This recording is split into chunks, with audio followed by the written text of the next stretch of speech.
The ritual was meant to bind gods. Deep beneath the cracked obsidian plains of Moribund, a forgotten Sith sanctum awakened for the first time in millennia. Its walls were etched with spiraling runes, older than the Rule of Two, older than the Republic itself. Glyphs carved by hands that believed the Force was not balance, but dominion. Crimson light bled from the floor as robed cultists chanted in fractured tongues, their voices shaking with equal parts reverence and terror. At the center of the chamber, a Kyber lattice, twisted, corrupted, screaming, focused their will into a single command. Bring us gods, chain them, make them kneel. The Force answered, not as they expected. Reality tore like fragile cloth. The air folded inward, collapsing into a vortex of blinding color and violent sound. Space screamed, gravity reversed. The cultists were flung against stone as the chamber imploded, its ancient protections overwhelmed by something far older and far more hostile than the dark side. The Kyber lattice shattered, its fragments evaporating into ash as the ritual exceeded every boundary the Sith had ever dared to cross. Across the galaxy, hyperspace lanes spasmed. Navigation computers screamed errors. Sensitive minds, inquisitors, surviving Jedi, even Emperor Palpatine himself, felt it at the same instant. A pressure, heavy and alien, like a clenched fist closing around the Force. Then the gods fell from the sky. In the outer rim, above a nameless desert world claimed by no flag and ruled by no law, the heavens ignited. Twin streaks of emerald and gold tore through the atmosphere, followed by thunder that flattened dunes for kilometers. Shock waves rippled outward as three figures slammed into the planet's surface like meteor strikes, leaving craters glowing with residual cosmic energy. When the dust settled, they rose. One carried a hammer that crackled with lightning not born of the Force. Another stood clad in armor that radiated divine arrogance, his very posture demanding obedience.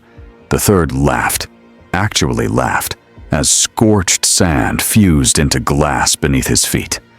Thor of Asgard, Hercules of Olympus, Loki, Prince of Lies. Gods, displaced, disoriented, but alive.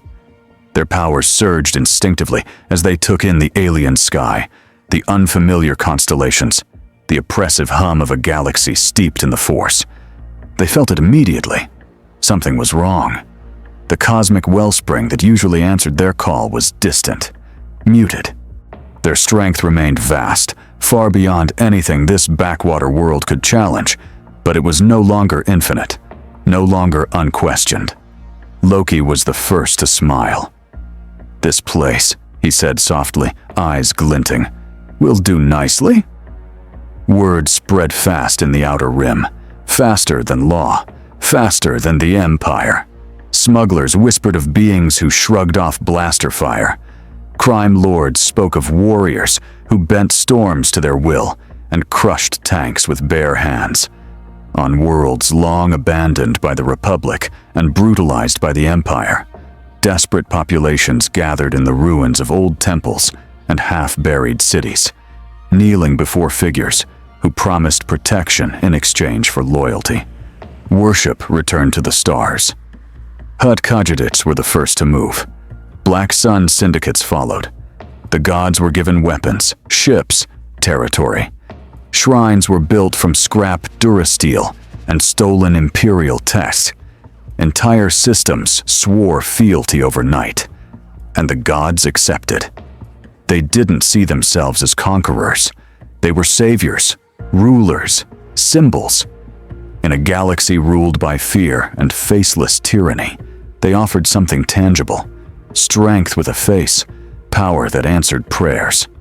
The Force did not object, but something else did. The breach did not close when the gods arrived. It widened. Far beyond the outer rim, beyond mapped hyperspace routes, a second tear-split reality. This one raw, violent, and furious. No ritual guided it. No worship empowered it. It opened because something on the other side would not stop moving forward. A figure emerged in silence. No lightning, no cosmic flare, no announcement. He fell through vacuum and atmosphere alike, on armor burning as friction tried and failed to claim him. He hit the surface of an abandoned moon at terminal velocity, cratered through bedrock, and stood up without hesitation. The Doomslayer had arrived. His armor recalibrated instantly. Argent energy stabilized, though the readings were wrong, different. The universe here followed unfamiliar laws, threaded through with a pervasive energy field that resisted classification. Not hell, not heaven, something else. It didn't matter.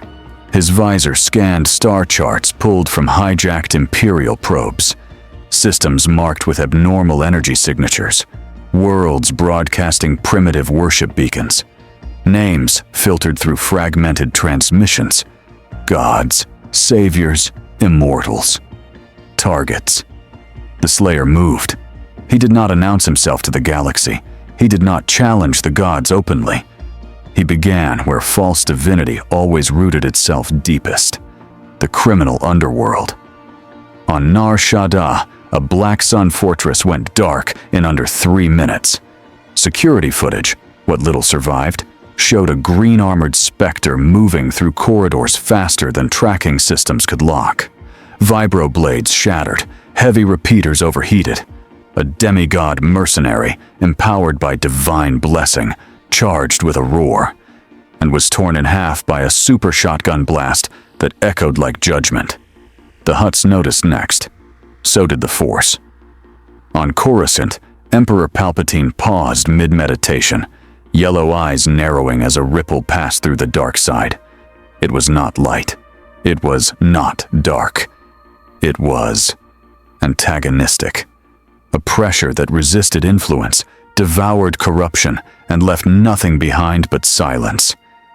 A hunter, he murmured. Sort of interesting. Darth Vader felt it too, his mechanical breath hitching for half a second, as something ancient and wrathful brushed against his awareness. Not a rival, not prey, a reckoning. Out on the outer rim, Thor stood before a crowd of thousands beneath a sky lit by unfamiliar stars. He raised Mjolnir, lightning spiraling down its head, as cheers shook the ruins around him. For the first time since his arrival, doubt flickered behind his eyes. The worship felt thin. The power it returned was imperfect. Somewhere far away, something screamed, and then went silent. Loki tilted his head, unease creeping into his grin. "Brother," he said quietly, "I believe we are no longer alone." And across the stars, Doomslayer locked onto his next destination, weapons primed, purpose absolute. And false gods had entered a galaxy that devoured myths, and he had followed. If you want to see more characters enter different universes, hit that subscribe button and drop the name of a character and the universe you'd want to see them in down in the comments below. May the Force be with you.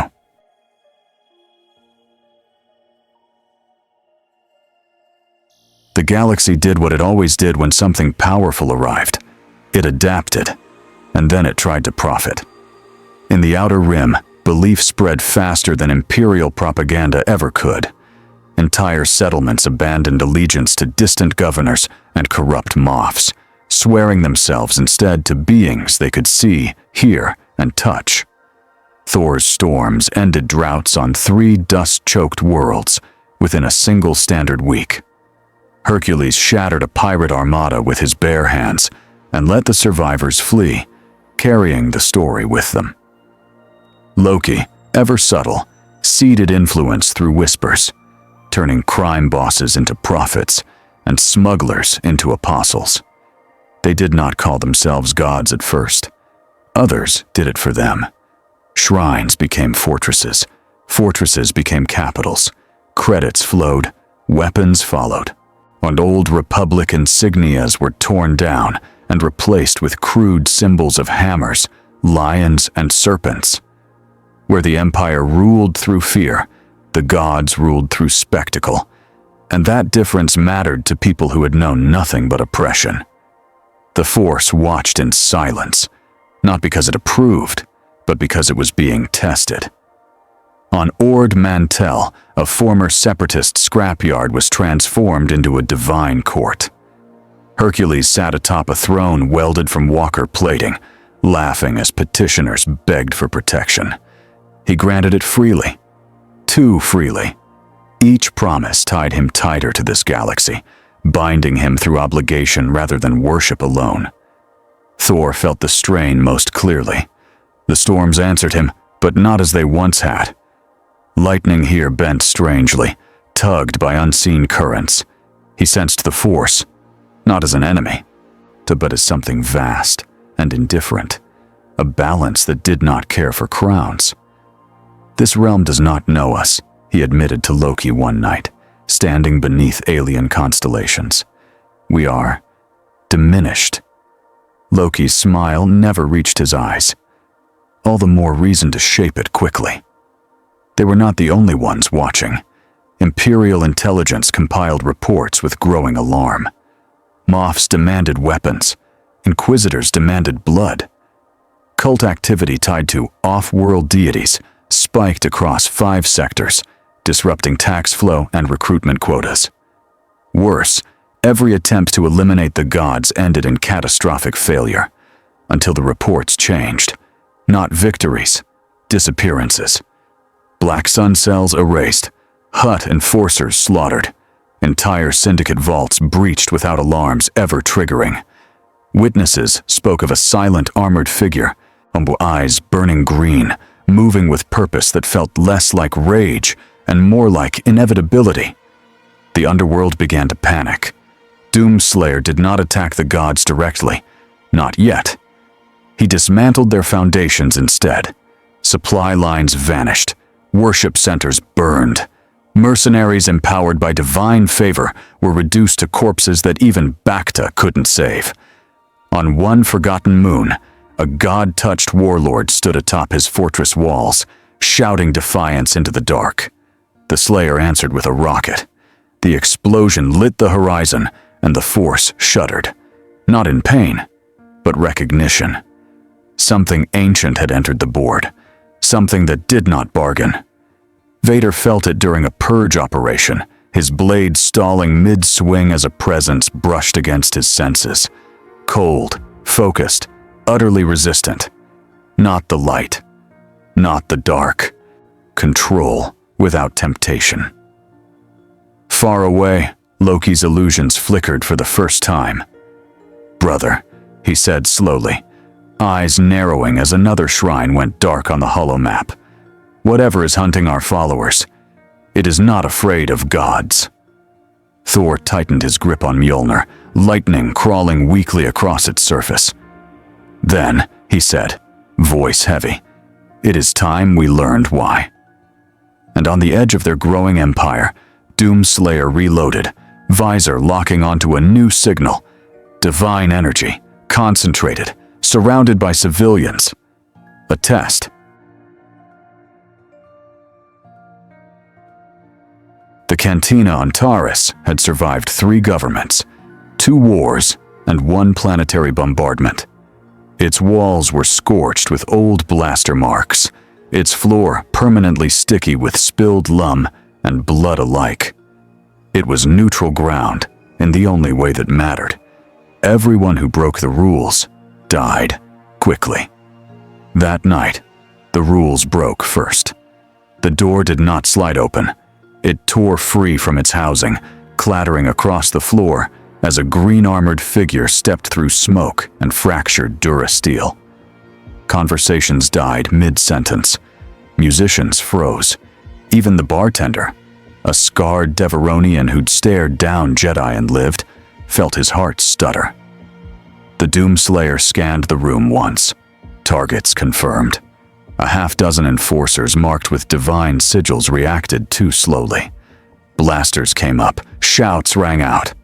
The first shot never reached him.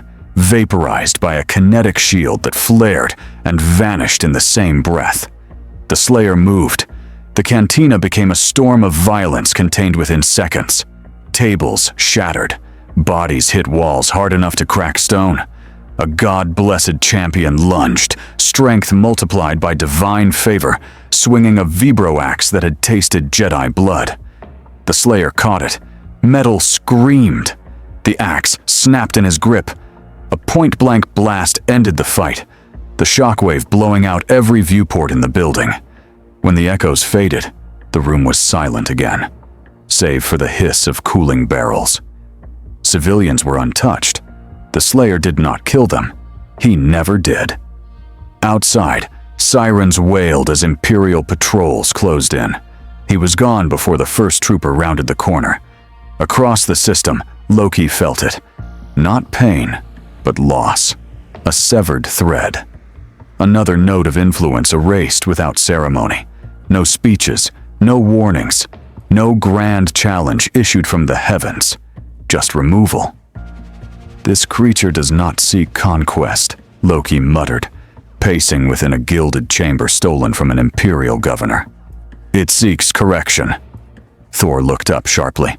Correction? Loki met his gaze. As if we are, errors. Elsewhere, the Force stirred uneasily. Not in fear. Force did not fear. But in resistance. The Doomslayer's presence caused turbulence, like a current running counter to both light and dark. Jedi who sensed him found meditation difficult. Inquisitors reported headaches. Their rage dulled when he was near. Vader followed the disturbance personally. On a mining world-turned shrine, for Thor arrived to address a gathered crowd, only to find the settlement in ruins. Structures collapsed inward, not outward. Precision. Control. At the center stood the Slayer, motionless, surrounded by wreckage and silence. They faced each other. Lightning arced instinctively. The Slayer raised his weapon.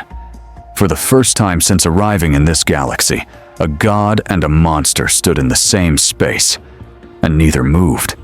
The Force held its breath. Thor struck first, not out of anger, but instinct, the same reflex that had carried him through centuries of battle. Mjolnir screamed through the air, wrapped in lightning that tore a canyon through the ruined plaza. The hammer should have shattered mountains. The Doomslayer caught it. The impact drove him back half a step, boots carving trenches in stone. Argent energy flared across his armor as systems recalibrated, warning glyphs flashing briefly across his visor. The lightning did not burn him.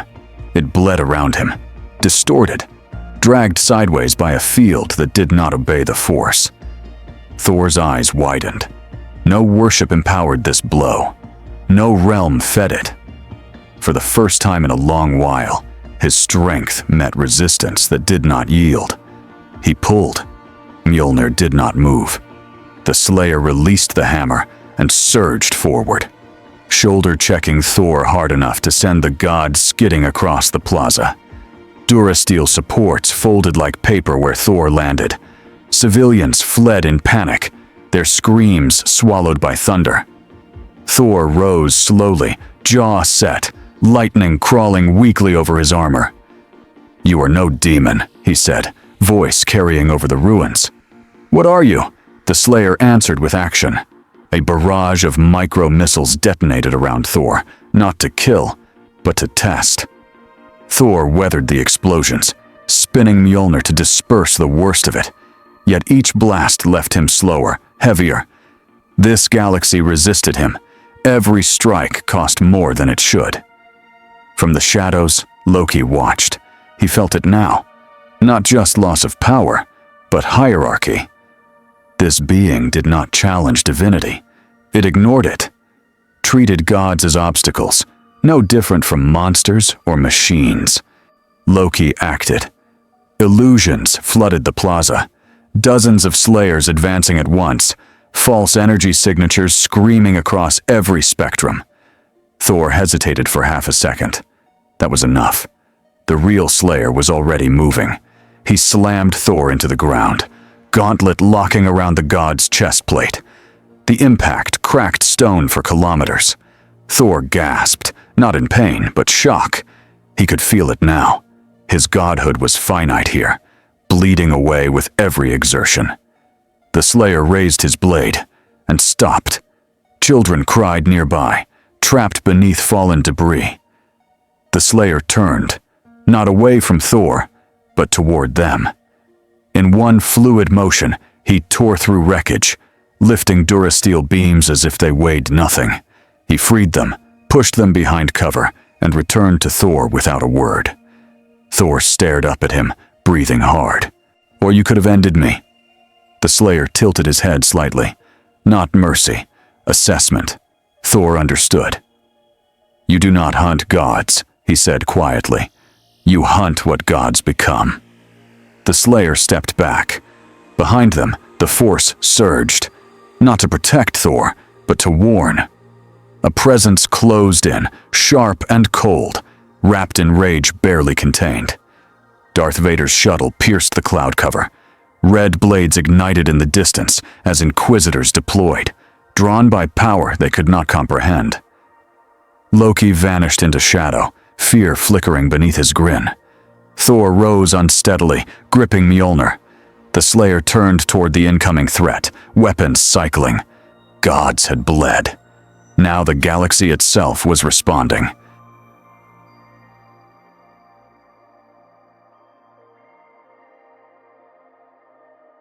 The ground vibrated as Imperial walkers advanced through the ruined settlement, their floodlights slicing through smoke and drifting ash. TIE fighters screamed overhead, circling like carrion birds. Inquisitors fanned out, red blades igniting one by one, their presence clawing at the force around them. Darth Vader descended last. His boots touched the ground with deliberate weight. The air seemed to compress around him, the dark side coiling tight as a blade. His gaze fixed not on Thor, not on the fleeing civilians, but on the armored figure standing calmly amid the destruction. The Doomslayer felt it immediately. This one was different. Not a god, not a false prophet, a wound in the Force given shape. Pain, discipline, rage, contained behind iron will. The Slayer's systems registered elevated energy distortion, not hostile in the conventional sense, but oppressive, like gravity given intent. Vader raised a gloved hand. The Force surged, invisible fingers closing around the Slayer's chest, seeking to crush, to immobilize, to dominate. The Slayer did not fall. His armor groaned as pressure spiked, boots digging into stone.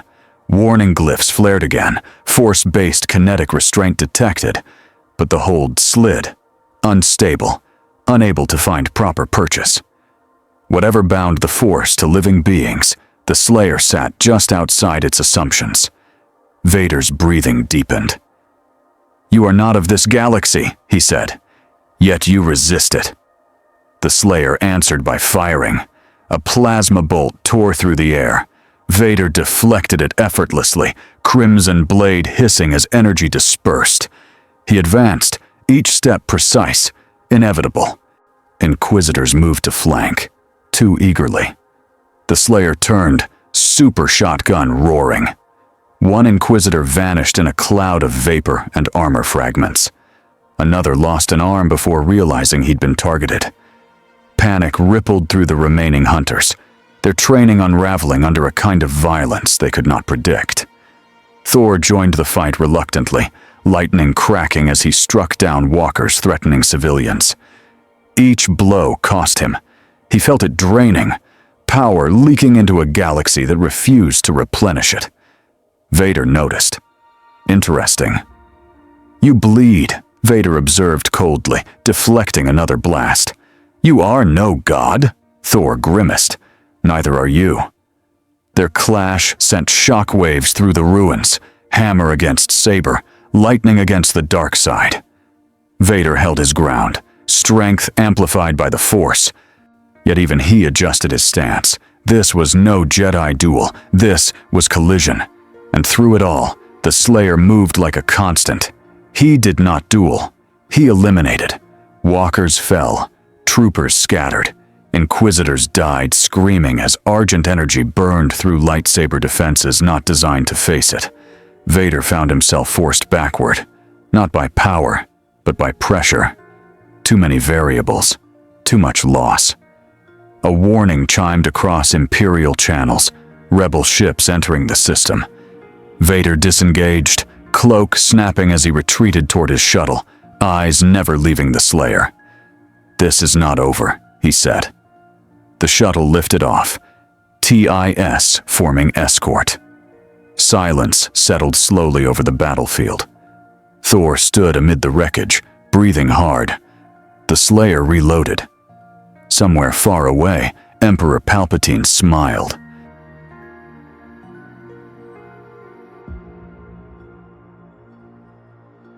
The rebels arrived too late to matter, and just in time to misunderstand everything. X-wings screamed overhead, laser fire stitching across retreating Imperial positions that no longer existed. The battlefield below was already decided. Walkers burned. Inquisitors lay dead. Civilians huddled in shock, staring at the armored giant standing beside a wounded god. Rebel soldiers poured in cautiously, weapons raised, unsure who the enemy was supposed to be. Thor lowered Mjolnir first. "Stand down," he said, voice rough. "The fight is finished." The rebels did not listen. Their scanners went wild. Power readings spiked beyond anything in Alliance databases. One commander whispered the word they had all been thinking. Another Sith. The Doomslayer turned slowly toward them. Every instinct in the rebels screamed danger, not because of the Force, but because this being radiated certainty. No fear, no hesitation, no plea for understanding. A young rebel trooper fired. The bolt hit the Slayer's chest and dissipated harmlessly. He did not retaliate. He simply stared. Thor stepped between them. "Enough. He's not your enemy." The rebel commander hesitated, then lowered his weapon. "Then what is he?" Thor looked at the Slayer, searching for an answer that would make sense in this galaxy. "He is consequence." The Force rippled faintly at the word. From orbit, Rebel Command ordered withdrawal. This was not a battlefield they could afford to stay on, not with Imperial interests certain to return, and something far worse now woven into galactic affairs. When the rebels left, the silence became heavy. Thor leaned against a shattered wall, exhaustion finally catching him. "You spared them. You spared me." The Slayer did not move. "You could end us all," Thor continued.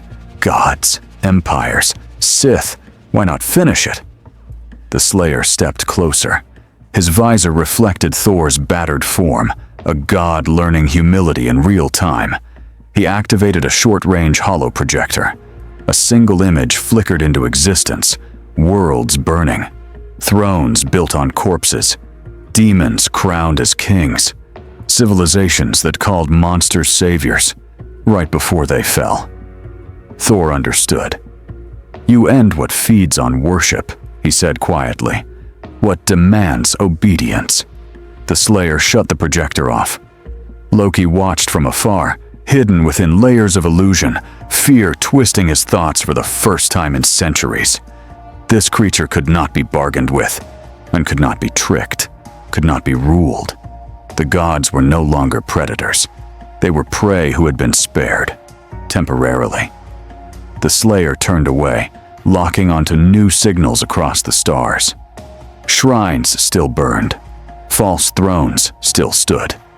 His war wasn't finished. And the galaxy, for the first time in a long while, felt something it had almost forgotten. Accountability.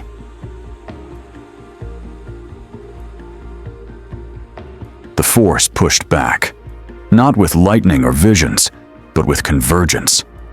Across the galaxy, currents shifted as if reality itself were closing ranks. Worlds long steeped in dark side residue grew unstable. Ancient Sith sites awakened, their wards flaring in protest. The Slayer's path carved a wake through belief and corruption alike, and the Force, ever reactive, sought equilibrium. Palpatine felt it most clearly. Within the Imperial Palace, he stood before a holomap alive with red markers, destroyed shrines, erased syndicates, vanished cult leaders. Every node represented influence lost, power unclaimed. The gods had been tools, distractions. This thing was an equalizer. "Let him hunt," the Emperor murmured. "Every strike reveals him." Orders rippled outward, not to kill the Doomslayer yet, but to observe, to bait, to force escalation. It worked. On a volcanic world once sacred to an extinct Force cult, Hercules made his stand. He had chosen defiance over retreat, pride over prudence. He gathered followers, armed them, promised protection. The Empire leaked his location. Criminal syndicates circled like vultures. Rebel spies watched from the shadows. And the Slayer came. The battle was brutal and brief. Hercules fought like a legend, strength shaking the ground, blows that would have flattened walkers. The Slayer met him, blow for blow, adapting, enduring. Argent energy clashed against raw might stripped of divine excess. In the end, Hercules fell, not slain, but broken, buried beneath stone and silence. The Slayer did not finish him. That mercy echoed louder than death. Thor felt it from light years away.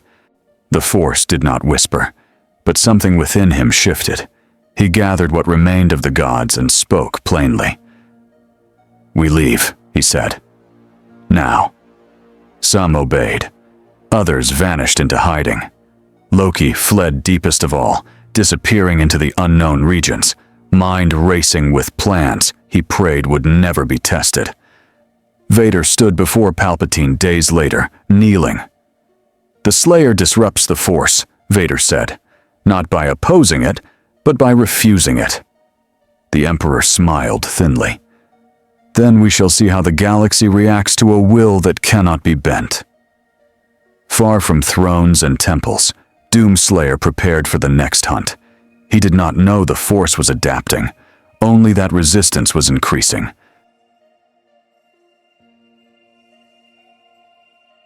The Force adapted by choosing a champion, not a god, not a prophet, a blade.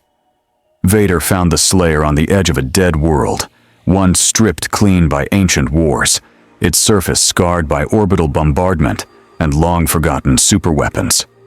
No civilians, no worship, no distractions. Just stone, ash, and the hum of the dark side bleeding from the planet's core. This time, Vader did not bring armies. He came alone. The wind howled across the plain as the two figures faced each other. The Force coiled tightly around Vader, feeding his movements, sharpening his intent. This was not rage-driven combat. It was focus, precision, the will to end a threat before it reshaped the galaxy further. "Your balance is a mistake," Vader said, crimson blade igniting. "The Force will correct you." The Slayer raised his weapons in response, not in defiance, but readiness. Their clash was immediate. Vader moved faster than any mortal should, saber striking with lethal elegance. The Slayer met him head-on, armor-absorbing glancing blows as kinetic shields flared and failed, then adapted. Each exchange taught him something. The Force bent probability around Vader, yet the Slayer's attacks ignored expectation, forcing reactions instead of yielding to them. Vader reached deeper. The dark side surged, lifting the Slayer off the ground, crushing pressure closing in from all sides. Stone cracked, warning glyphs screamed red. For the first time since entering this galaxy, the Slayer felt something close to restraint. He answered with will. Argent energy spiked, destabilizing the Force's grip just enough. He fired mid-air, forcing Vader to break concentration or be destroyed. The saber deflected, but the ground beneath Vader gave way, momentum stolen. They separated, circling. Vader realized the truth then. This being was not immune to the Force. It simply refused its authority. "You're empty," Vader said. "No fear, no desire, no future." The Slayer paused, just long enough to activate his blade. A single symbol burned briefly across his visor. "Mission continues." He charged. The duel ended not with victory, but interruption. A tremor ripped through the planet as the Force convulsed, reacting violently to the sustained disruption. Ancient structures collapsed. Energy vents erupted. The world itself began to tear apart under competing pressures. Vader withdrew, cloak snapping in the rising storm. "This galaxy will break you," he warned. "Everything does." The Slayer watched him go, then turned toward the collapsing horizon. More work awaited. The galaxy did not recover quietly. Ripples spread outward from every place the Doomslayer had passed. Political, spiritual, and violent. Shrines once lit with worship now stood abandoned. Crime syndicates saw profits collapse as fear replaced faith. Even Imperial officers reported unrest among troops who had witnessed gods bleed and survive only because they were spared. Palpatine decided the anomaly could no longer roam unchecked. He chose a battlefield of meaning. On Mustafar, a world already steeped in agony and fire, the Emperor set his trap. Scythe relics were activated. Dark side nexuses were awakened. Broadcasts were leaked. Half-truths, rumors, promises of godhood restored. What remained of the displaced gods felt the call, the pull of power they had lost. Thor arrived first. Not as a ruler, as a warrior who finally understood the cost of belief. The Doomslayer followed shortly after, landing amid rivers of fire, armor reflecting the inferno. His systems registered unprecedented force density. This place was saturated, hostile, hungry. Palpatine waited. "You have done what gods and Sith could not," the Emperor said, his voice echoing through the heat. "You have reminded the galaxy that power answers to nothing but action." The Slayer advanced without hesitation. Lightning tore from the Emperor's hands, dark side energy amplified by the planet itself. The Slayer took it head-on, armor screaming under the strain, Argent reserves dipping for the first time into dangerous margins. Still, he moved forward. Thor joined the assault, hammer blazing, striking not for dominance, but for interruption. Together, they forced the Emperor to retreat, something no god had ever accomplished in this galaxy. But Palpatine was never alone. The trap closed. Sith constructs activated, reality warped. The Force lashed out wildly, no longer precise, no longer controlled. Mustafar began to break apart. Thor faltered. The Slayer did not. He planted himself between collapsing stone and God alike, firing, advancing, tearing through Sith relics until their screams ended. When the ground finally gave way, he seized Thor and hurled him clear, back toward orbit. The Emperor vanished into shadow, wounded, but alive. The Slayer stood alone as Mustafar consumed itself. When the eruption finally ended, sensors across the galaxy went quiet. The Doomslayer was gone. The galaxy waited for proof. Proof that the Doomslayer had died on Mustafar. Proof that the anomaly had burned away like so many legends before it. Imperial intelligence searched debris fields. Sith cultists scoured dark-side currents. Even the Force itself seemed to listen, stretched thin, uncertain. Nothing answered. Thor returned alone. He did not reclaim shrines. He did not demand worship. When worlds knelt, he asked them to stand. When they begged for protection, he taught them how to protect themselves. The gods who remained followed his lead, or vanished into obscurity, choosing survival over dominion. The Empire declared victory without evidence. Palpatine publicly dismissed the event as a failed insurrection fueled by superstition. Privately, he doubled security around Sith worlds and sealed several ancient sites entirely. Vader said nothing. He could still feel it. Faint, distant, but unchanged. A pressure at the edge of perception. Waiting. In the Outer Rim, criminal syndicates avoided certain hyperspace routes altogether. Ships disappeared there without debris, without survivors. The underworld adapted, as it always did, by fearing what it could not control. And somewhere beyond charts and names, Doomslayer walked. His armor was scorched, argent reserves low but stabilizing. The galaxy had not broken him. It had learned him. He did not see gods anymore, only systems, patterns, corruption repeating under new banners. As long as false divinity rose, whether crowned in gold, cloaked in the Force, or wrapped in prophecy, he would find it. The Force no longer tried to stop him. It watched, and the galaxy had survived the arrival of gods, but it would never forget the one who hunted them. In a universe where power was measured by bloodlines, prophecy, and the Force itself, the Doomslayer represented something far more dangerous: accountability without ideology. He did not care for balance, only for consequence. He did not seek to rule, only to end what demanded obedience through fear or worship. The gods learned humility. The Sith learned caution. The Empire learned restraint. And the people, long crushed between empires and myths, learned that even gods could bleed, and monsters could choose restraint. The Force remained what it had always been: vast, unknowable, and reactive. But now it carried a scar, an awareness of a will that did not bend to light or dark, yet reshaped both through action alone. Somewhere in the stars, a Doomslayer prepared for his next hunt, aware that the galaxy was vast and corruption endlessly inventive. He would not cleanse it. He would not save it. He would keep it honest.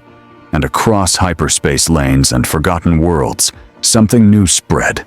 Not worship, not prophecy, not fear. Responsibility. May the Force be with you.